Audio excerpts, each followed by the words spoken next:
Bien, ¿cómo está la rueda? Sonidos de Bravo, volumen 1. Yeah, acá la 032 representa como la gente del terror bajo doctrina, maldito expediente, Calco Producciones, yo. A ver, vamos, Morfred, tírame la primera. 5, 4, Ya. 1. ¿Cómo dice? Ajá. Ya.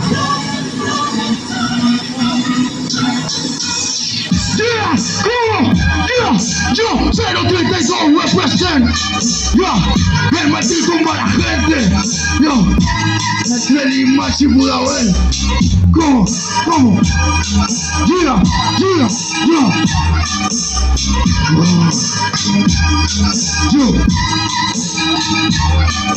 Terapia de shock, siente el voltaje. No somos artistas, somos del perraje.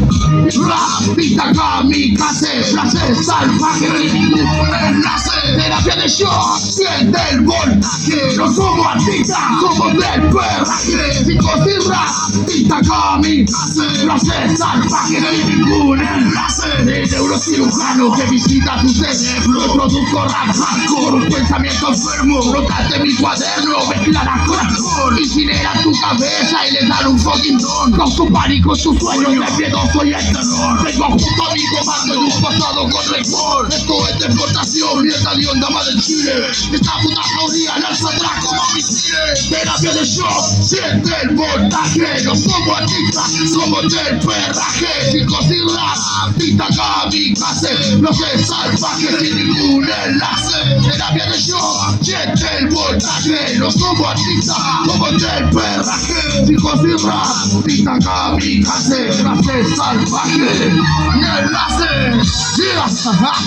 Yo, Gordo Klaus, la 032 represent. Ya, ¿cómo está sonido de Bravo, hermano? Ya, ya. Llega. Oh. Terapia de shock.